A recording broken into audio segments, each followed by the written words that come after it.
Hello. Hey man. Hi. So I think we left off talking about Andrew and Laura. Yeah, so Andrew and Laura were having problems in the relationship, but we're just trying to sort through it. Hmm. Um, yeah, because they just were like not happy in New York, but it also is like, oh, are we really meant to be together? What's the status of our relationship? So they were kind of going through a thing, but they did want to come back to Athens, so we did this tour, came back to Athens, had a great time. And after we did that, they were like, "Man, fuck New York. We're coming back to Athens," Hmm. because it was just like a homecoming, and all our friends were there, and it was a lot. It made sense to like come back. Um, so eventually, they did. Like maybe like 2 months later, I think they finally moved out of New York and came back, and then we started the band again in Athens as a three piece, and then we started playing gigs again, and we started playing again with like the Olivias and stuff. um and I don't know if I ever did like a double duty gig. um but eventually Pete did come down. If Pete had not come down, the Olivia said that I could stay in the band, but if Pete Uh-huh. came down, then and I can't really play that well anyway. So I mean, Yeah. it's been kind of ridiculous. But um, like I said, I was a huge fan. So just to be hanging out with those guys was just such a thrill. There are some promo photos. You really can't tell it's me, but I'm in some promo photos, like turning knobs and stuff. You see like my hand, some shadowy figure. Uh-huh. Yeah, I have to point it out to you. It's like, that's me. That's me. Um, So when did you join in Montreal? well, Montreal started probably, it all kind of gets conflated around the same time. So the way I around the same time, say like late summer of that same, maybe like 96. So spring of 96, Andrew, Laura, and I do that Elf Power tour. We come back like winter of 95, 96. I was playing keys in the Olivia Tremor Control. um Summer hits, Andrew and Laura come back, we start writing songs, trying to come up with stuff. We play gigs with the Olivias. I'm also at this time friends with these girls that had moved down from Virginia. They were called Spackle, and they were kind of I don't know, just kind of like a punky kind of band. And I, I was good friends with them. I saw them play at the Burrito Place and became friends with them. And then they moved down, and so I'd hang out with them a lot. And this girl Allison, who played in the band, she was the drummer. She knew this guy Derek Olmsted, because they kind of lived near each other in Virginia. And she knew Derek was in town, and she had hung out with Derek, and Derek had met Kevin, and they were looking to form a band. And so she knew me, and she knew what kind of I was into. And she's like, "You might be into this, Brian." And so she got a cassette tape of 5 songs that Kevin gave her, and then gave it to me with Kevin's phone number on there. And I listened to the songs. I was like, "Ah, these are fucking great." Um, which really funny. And maybe, I Kevin and I are not. I mean, we don't talk that much. Let's just say that. Hmm. But it's funny, when I first met Kevin and listening to these songs, I thought he was gay. Hmm. uh, because it would be like in the songs, it'd be like, "My husband will be so kind," Yeah. or it'd be like, or he'd say something else that was just kind of like, "Oh, maybe he's gay," whatever. But Uh-huh. I was, oh, okay, whatever. I just took that from the lyrics, that I thought he was gay. Uh, Uh-huh. and then I started hanging out with Kevin, and we got along great. And I started to play guitar with him, and we started hanging out. Actually, we were hanging out. We definitely hung out like in early fall of 96, because Laura and I were living in the old Olivia Tremor Control house on Peter Street, and I have tapes of Kevin and I playing songs together, and also recording some early songs that never were on like an old Montreal record or anything, but they're kind of like goofing around on my cassette 8-track.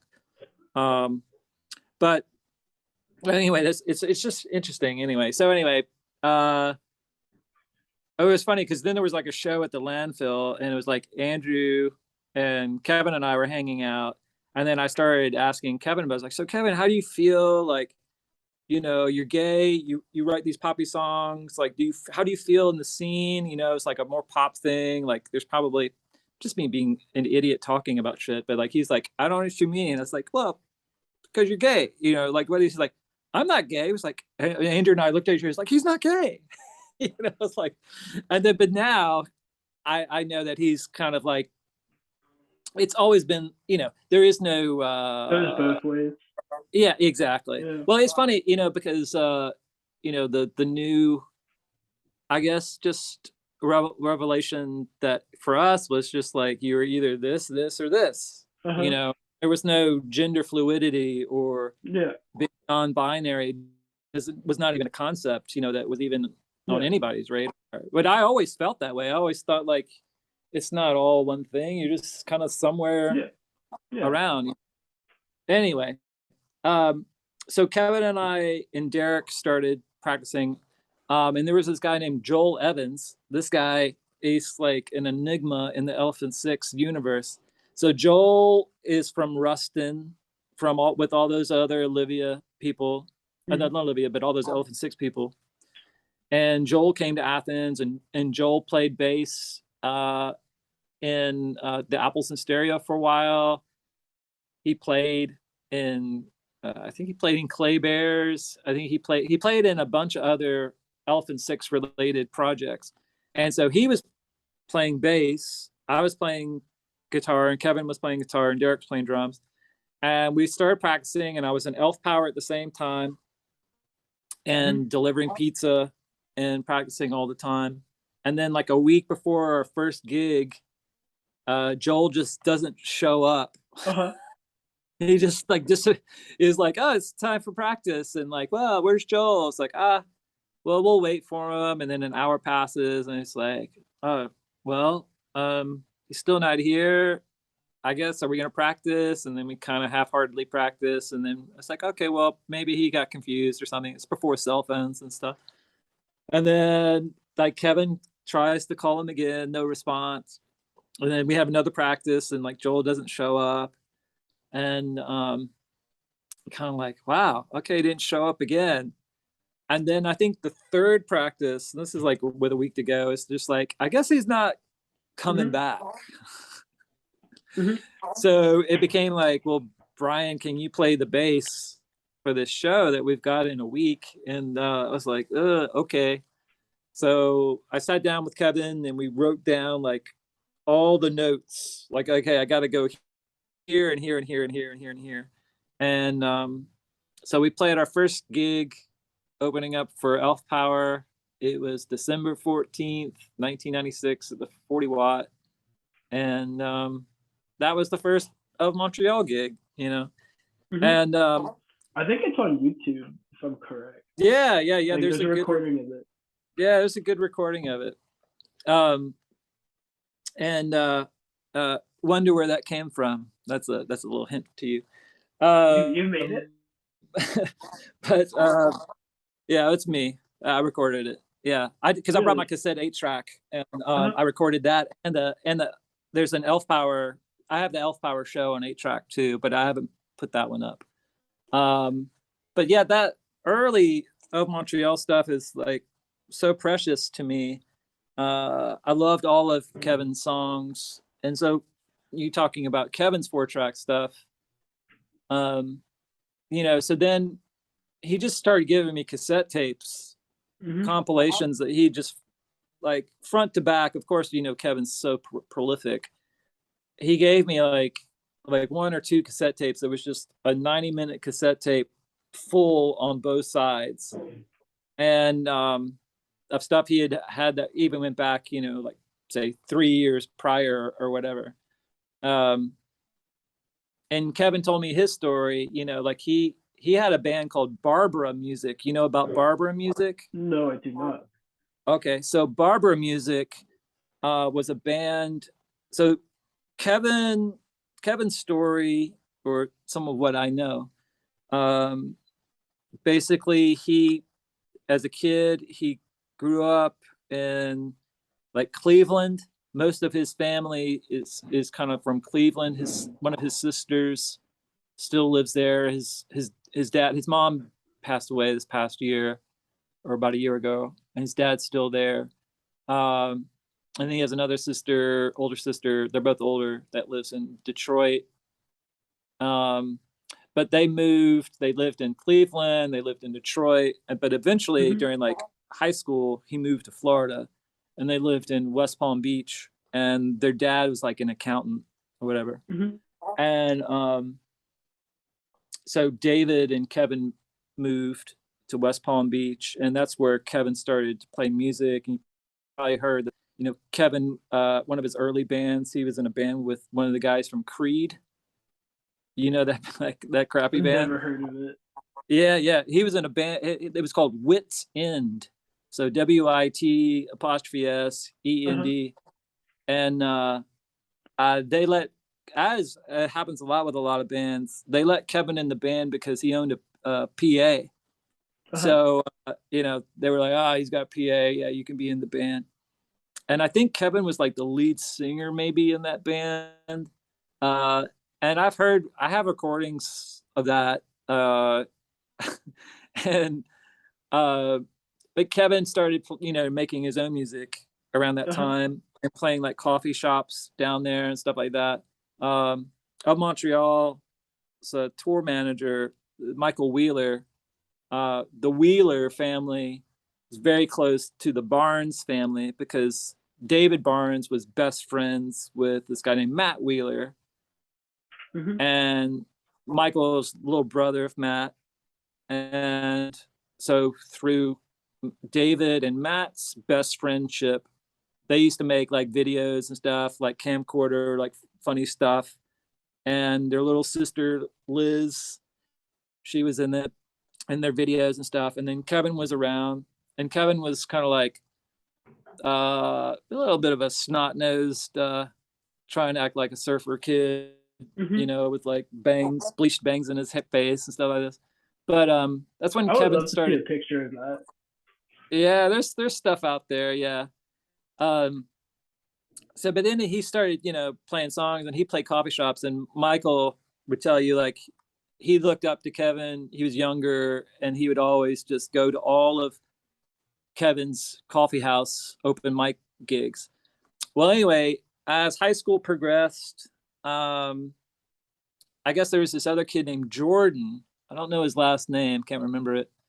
And Jordan was like maybe taller, quote unquote, better looking, um, quote unquote, could sing better than Kevin.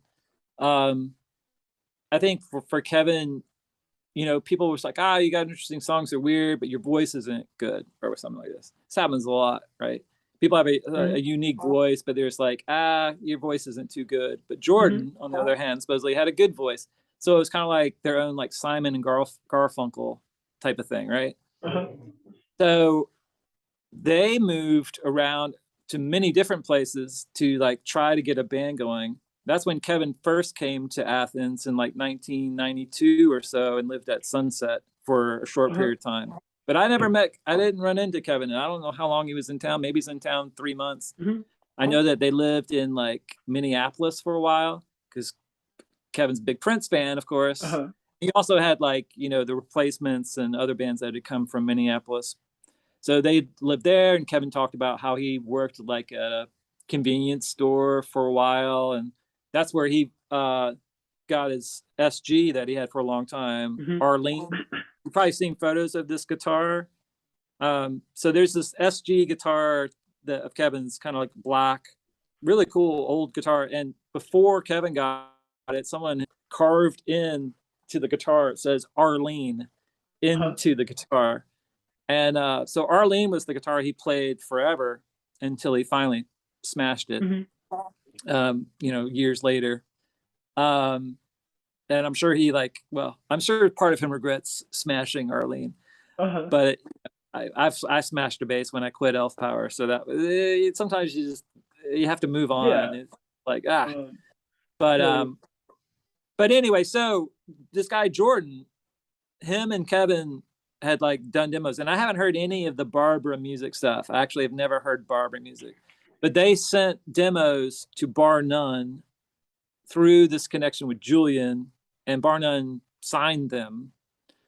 Supposedly, and I've never seen this either, maybe you could find this, when they were in New York visiting Bar None, they went to, there's like this girl teen magazine called Sassy back in the day. And they used to have what was Cute Band Alert, was like a little thing in the magazine. And so they, without asking anything, they just showed up to the offices of Sassy and said, we want to be Cute Band Alert.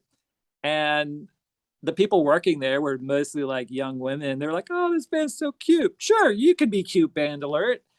And they took a photo of them, and they say Barbara music was Cute Band Alert and Sassy magazine. Never seen this photo, whatever, but yeah. But it seems that Jordan really wasn't holding up his side of the bargain. Like, he wouldn't get a job. He's always complaining. Like, he was just kind of like, oh, I don't like it here, blah, blah, blah, blah, blah. While Kevin is like really trying to get this band going. So eventually, they go back to like West Palm Beach, and then Kevin's just like, okay, I've tried to do this band with this guy. It's just not happening. So he wrote Bar None and like sent them demos with him singing the songs. It's like, well, we just put my stuff out instead? And they're like, yeah, we'll do that. So then Kevin came back to Athens and say like 96 to be like, try again. Because at least that was like the one place he knew where like there was kind of a scene happening, and he knew some people. So anyway, that's how Kevin kind of got back to Athens. And then he met Derek. I'm not quite certain how they met. And then I started playing with them. And so that was kind of like the start of the band. And then Julian, again, Julian was the one that found this 8-track recorder that Kevin bought, which was a really cool 1/4-inch reel-to-reel, but it was all in one contained thing with a little mixer on it and stuff. And like Julian knew somebody in New York City that was selling this thing, and because Julian said we should get it, we got it. And that's what Cherry Peel was recorded on this 8-track reel-to-reel. And some of the stuff that wound up on A Petite Tragedy, and stuff that wound up on The Bird Who Ate the Rabbit's Flower. Were you recording The Red King and The Bird Eats the Rabbit's Flower at like the same time? Or yeah, we were. Well, Red King, we were doing it at the same time. We probably started Red King before Cherry Pill was being recorded, but around the same time, like fall of 1996, I guess. There's this one song on both albums. It's called The Secret Ocean. Right. I want to know who it was written by. It's Andrew wrote that song. Okay, because it appears on both. Right, because Kevin did a cover of it. Yeah. So that's Andrew wrote that song. Yeah. Okay. And Kevin played. And another thing, cross pollination. Before Of Montreal really was getting going, Kevin did play in Elf Power for a very brief time, and we would play some of Kevin's songs in the middle of our set. And we did that with Jeff as well. So when I saw a photo. It's you, Kevin, and Jeff all on stage for Elf Power. Yeah, we had some big jam where we did a cover of Satisfaction by the Rolling Stones. And Yeah, because that was, you've probably seen video, or when you watch the documentary, you'll see bits of it. I mean, basically, anybody, if any of our friends' bands were playing, of course, we'd all go see our friends' bands. And generally, by the end of the show, we'd all be on stage, you know? And yeah, so that was a show at the time. I got a recording of that. That one's pretty wild. I'll send it to you. Um, uh, but it's yeah, so yeah, those are the early days. So cherry peel, cherry peel is mostly Derek and Kevin. I was kind of like helping out, Mm-hmm. So I'm on some things, but it was really Kevin and Derek doing the stuff. Uh, yeah. So you guys basically all live together in like one big house, right? In Athens. Well, we have many houses. So, Okay. you know, during the time of Red King and Cherry Peel, so I lived on in the Grady. We called it Grady Street. It's actually Grady Avenue. I lived in the Grady house with Laura Carter, Jeff Mangum, Julian Coster, and Robbie Cucciaro. Robbie and Julian were music tapes and boyfriend. And a couple of dogs of Laura's, Nardine and the Fat Man. And I lived there for like 3 years.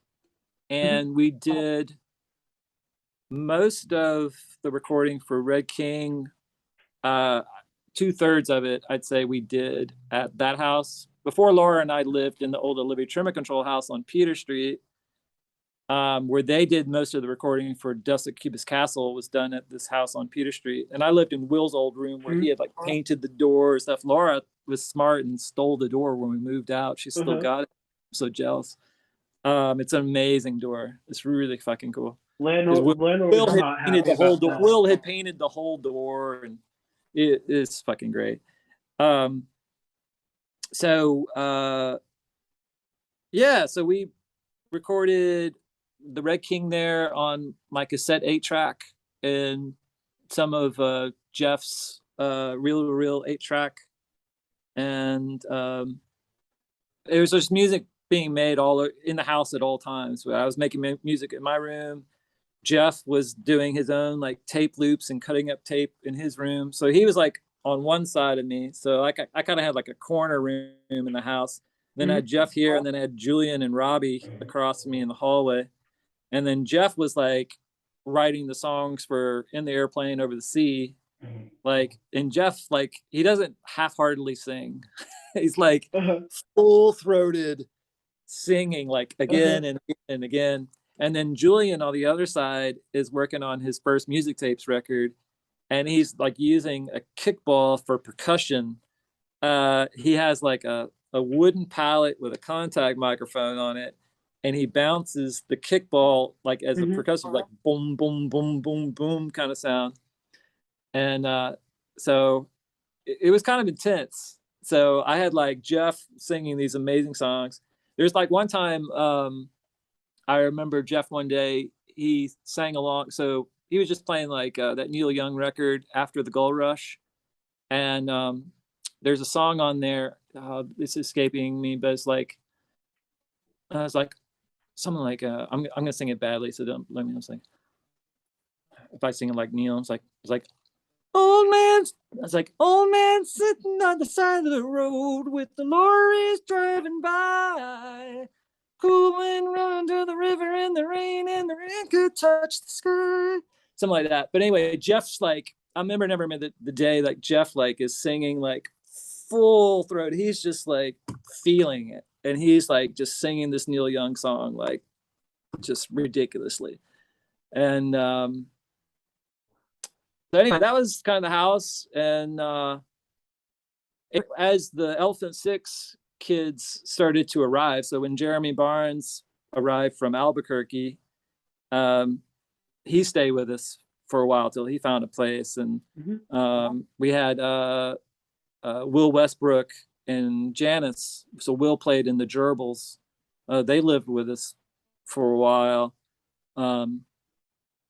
you know, when Scott Spillane first came to town, he lived with like Laura and I for a little bit. So we were kind of like a ground zero for people, because once, of course, the Olivias were already there, or they had pulled John Fernandez to come be in the band when he was a kid, and then Eric Harris finally moved to town from Austin, even though he's kind of from New York, and then Pete Urchik came down from New Jersey, New York, and then it's basically the word got out to everybody who was scattered around that it's time to come to Athens. And that all happened in like 1996, maybe early 97, that everybody finally just like, okay, yeah, we're all coming here. We're all going to do this. So when did Jeff leave Athens? When did he leave? Yes. That's a good question. Hard for me to remember, but like, I would say it was something like 2002, 2003. I tried to convince him to. He was maybe going to play a show with the late BP Helium. I was playing a gig at this place called the Ultra Mod, and Jeff and I were hanging out for a little bit around this time. So I'm guessing that's like 2002. I can't quite remember when it was, but 2002 or 2003. And I was just trying to encourage him. I was like, man, just play. Like, you can like just wear a mask and like beat on something.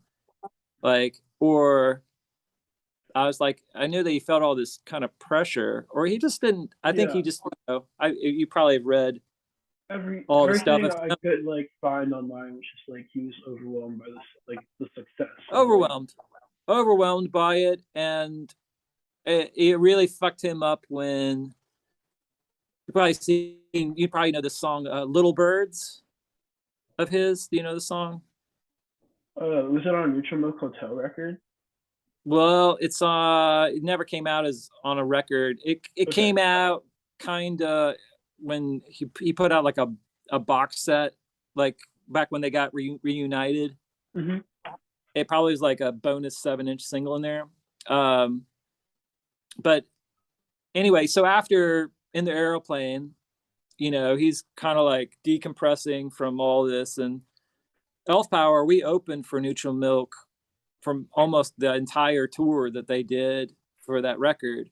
And so we witnessed like kind of how crazy the fans were getting with Jeff, right? And I remember there was this instance of like, we were playing in Chattanooga, and the thing is, obviously, is like Neutral Milk Hotel was like blowing up in like the indie press, but this tour was booked before this press came out. So we're playing pretty small places, right? So we're playing coffee shops, and we're playing like really small venues, but a lot of people were trying to come to the shows, right? But we played this coffee shop in Chattanooga, and there was a girl that drove from like Arkansas all the way to Chattanooga, which was a long drive, and to give Jeff her grandmother's rosary beads, because this record meant so much to her. But she couldn't stay for the show because she had to drive back to Arkansas. So she didn't even stay. She did not even stay for the show. She just drove to Chattanooga to give Jeff her grandmother's rosary beads and then drive back. How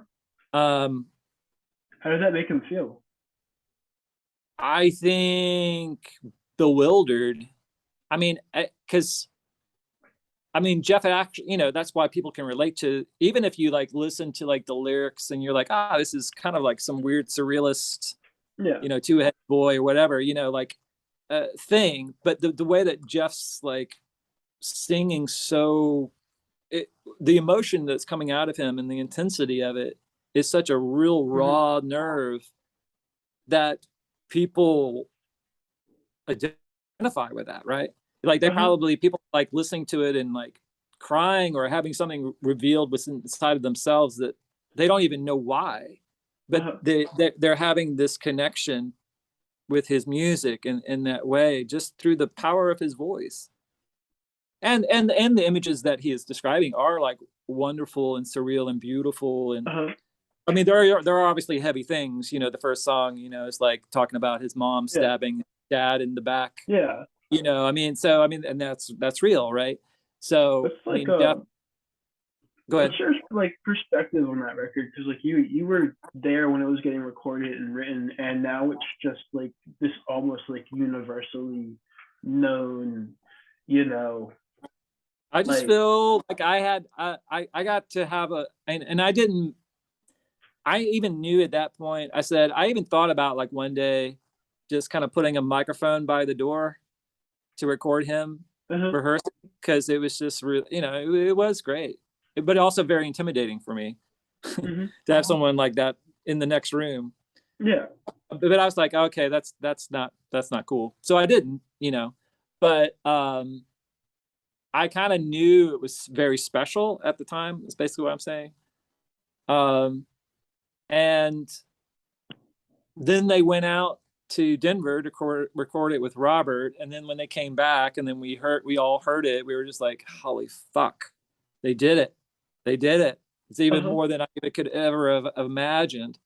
Um, but it was also very, you know, even though we're all friends, I'm, I think we're all a bit competitive too.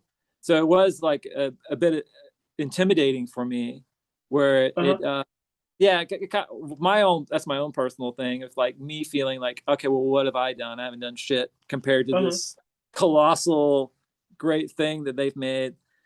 Um, but obviously, like I have an experience that, yeah, I got to hear the songs as they were coming out of the crucible, so to speak. yeah, So yeah, I don't know. I mean, I think it's a brilliant record. It's made me cry. yeah. You know, and going on tour when we did in support of the record, man, every show was uh fucking crazy. Because back then, did you see the reunion tour? Yeah, it was like 2015, I think. Yeah, Yeah, 2014, 2015. I mean, and that was great, but it wasn't like the show back in the day. Back in the day, it's just chaos. It was like to us, it was like a ship that's like sailing the seas, and it's like going back and uh-huh, forth. yeah, Like, is it going to topple over? And it, yeah, it was just that kind of energy. It was just like this, just thing. Um, and so that you know, those were like the most indelible impressions of those songs living through Jeff and the band, and hmm yeah, just witnessing all of that. So um, yeah, I mean, it's amazing that it has perpetually carried on as something that people are still finding out about and still connecting with. So that, I mean, it just proves there's just on some undeniable raw emotional component to it that is real, and it comes through the record that people identify with it. hmm But like I said, for us, the Olivias were number one.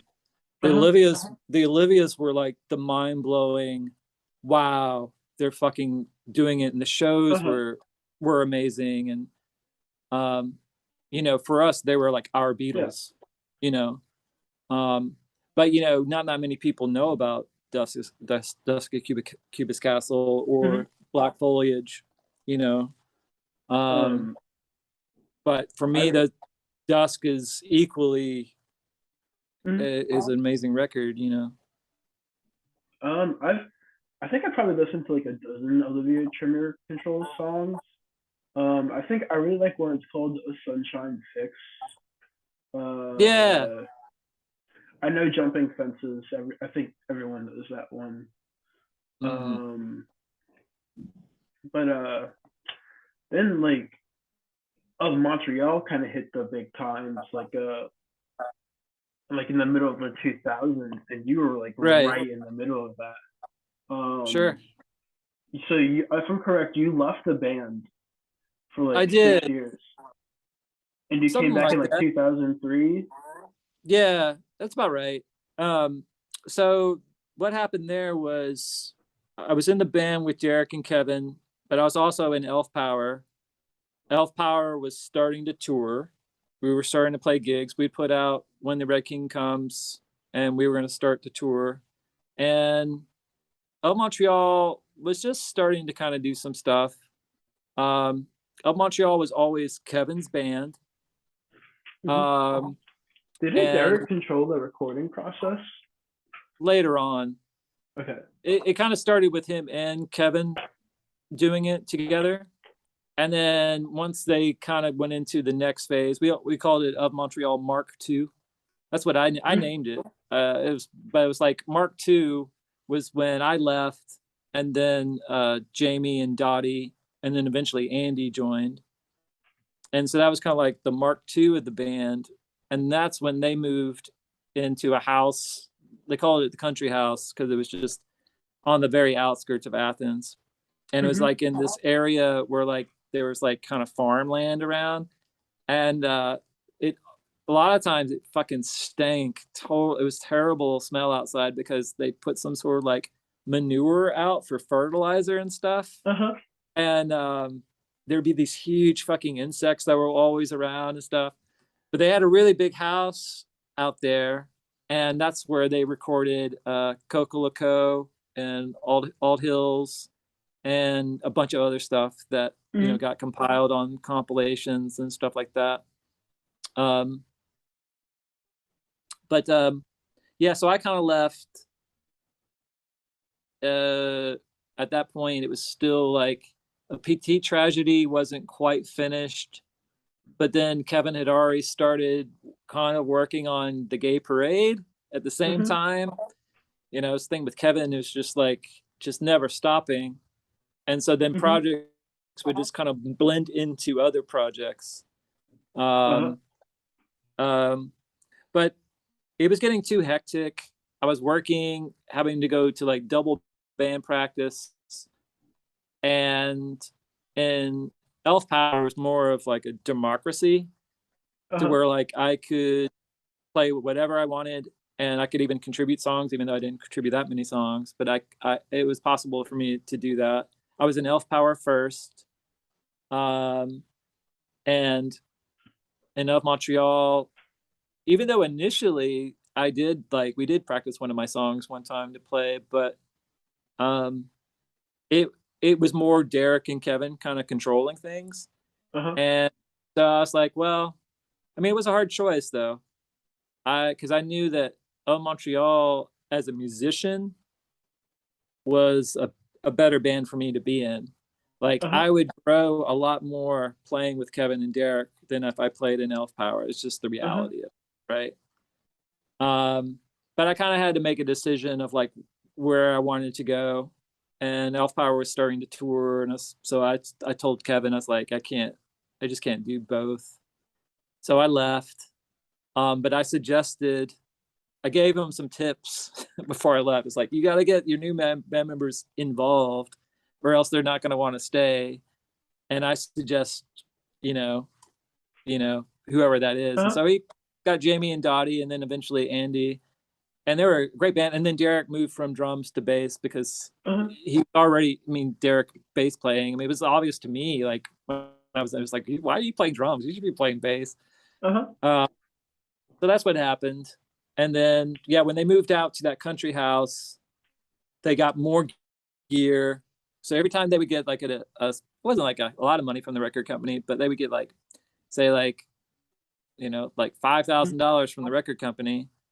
They would use that money just to buy equipment to Mhm. record the records themselves, where Uh, most bands spend that can money I to go stop into you a record. here? So I'm coming up on 40 minutes again. Do Yeah. you mind if I just do one more like 40 minutes with you and I'll let you Yeah. And I'll let you ask a question because I'm spieling. I know you wanted to talk Okay, about El yeah, yeah. Montreal. No, don't trust me. The more information I can get, the better. Yeah, that's fine. All right, so I'm gonna end this. I'm All gonna wait for it to convert, and I'm gonna send you a new link. right. Okay. Sounds good. Okay, See you, man. thank you.